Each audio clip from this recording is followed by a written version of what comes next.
Hi everyone, this is Dave from Geekanoids, and this is the Asus Eee PC. It's part of their Seashell range.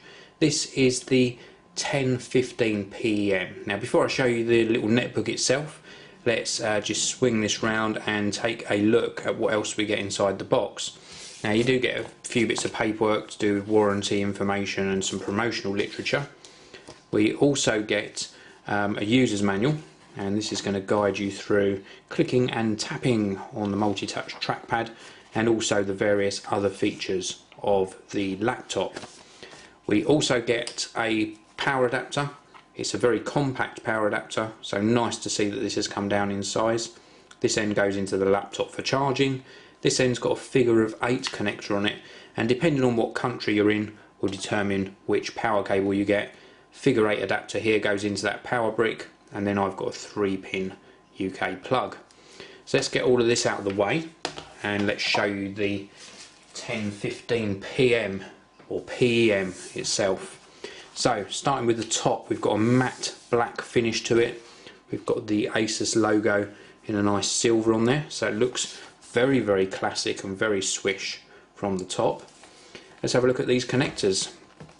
We have got a memory card reader here, earphone socket, microphone socket, 2 USB 3 sockets, that's USB 3, so good connectivity there. Kensington lock, gigabit Ethernet socket. Round on the back, it's a nice sort of clear design for the hinge area, and you can see here, you can see a possible potential dust trap there, because dust can get in there quite easily. This portion here, this is actually the battery that does protrude a little bit from the bottom of the laptop. This is a very good battery. It's a 6-cell battery, and it gives you around about 10 to 13 hours of use from a single charge, depending on which model you get. And I'll come back to what I've been getting from this battery in a short while. On this side we have got a standard USB 2 socket, little air vent. We've got a D-sub 15-pin VGA connector there for an external display, and the input there for the power adapter. The bottom, little cover here where you can get access to the memory, 2 little switches for releasing the battery and some more vents, and nice sort of rubberized feet on the back and on the front there, and overall nice feeling solidly built computer. So let's open this up and give you a look at the keyboard and the screen. So let's start with the screen actually. Let's just get this screen into view for you. Now this is a 10.1 inch LED backlit screen, and it's got a resolution of 1024 by 600 resolution, so a nice resolution screen. I've already run the Windows performance test on it, just so you get an idea of how it's going to perform. And let me just run you through the scores. So we've got a processor score of 3.1, RAM or memory score 4.5, graphics 3, gaming graphics 3, primary hard disk 5.5. So good performance with regards to memory and hard disk. The other bits do let it down very slightly, and the overall score out of a possible 7.9 is 3, so it's not a high performer. Now inside here you've got a 1.5 GHz Intel Atom CPU. It's an N550, which is a dual core. You've got 1 GB of RAM, and you can upgrade that to 2 GB via that slot that I showed you on the bottom of the laptop. You've also got Wi-Fi 802.11b, G and N, and just above the screen here we've got a little switch where we can turn the webcam on and off. It's not actually physically turning it off and on, it's just putting a little cover in front of the camera. Let me see if I can just give you a closer look at that. So you can see the webcam just here, and as I flick that switch it just puts a cover in front of the lens. So nice little feature I suppose to have that. Let's have a look further down at the keyboard area on the laptop, and it's pretty good. I'm quite sort of pleased with this keyboard. This is a chiclet style keyboard, and it's what I would call full size really. It goes right up to the edges of the netbook. The disadvantage of that is you've got nowhere to sort of rest your fingers or whatever while you're typing. They're off the edge of the laptop, but it is very nicely laid out. You've got a nice raised power button here with an LED.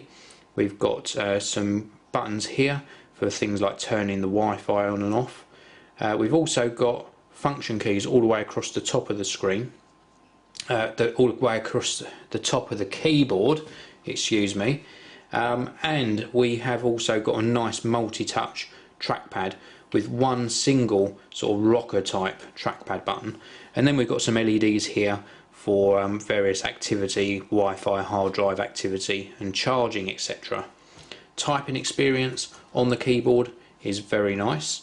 Now, I'm not a big fan of Windows 7, and for that reason I'm not that sort of enthusiastic about the laptop as a whole. But saying that, this is a nice laptop, and if you're on a budget and this is all you can afford, this will do great for internet surfing, for word processing, the very occasional bit of sort of graphic processing, etc. It will run Photoshop okay.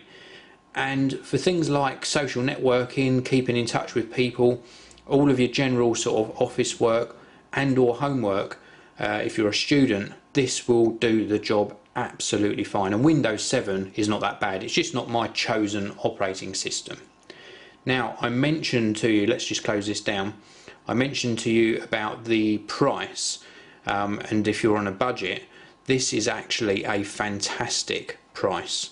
Let me just close this lid down. You can pick up one of these Asus 1015PEMs for just £200. For 200 quid you are getting a good piece of kit. USB 3, 160GB hard drive, 1GB of RAM. Only cost you about £20 to upgrade this to 2GB of RAM as well, which is highly recommended, and you're getting this piece of kit for £200. If you're in the US, it's going to cost you around about $300. At either of those prices, it is a fantastic purchase. So, not my chosen operating system, but these netbooks do have their place on the market, and at that sort of price you are getting a very good purchase. Well, thank you very much for watching this review. Please do subscribe to the Geekanoids channel so you don't miss out on my future content. Follow me by following @Geekanoids on Twitter for my regular updates. Also check out the Facebook page and give me a like on there as well.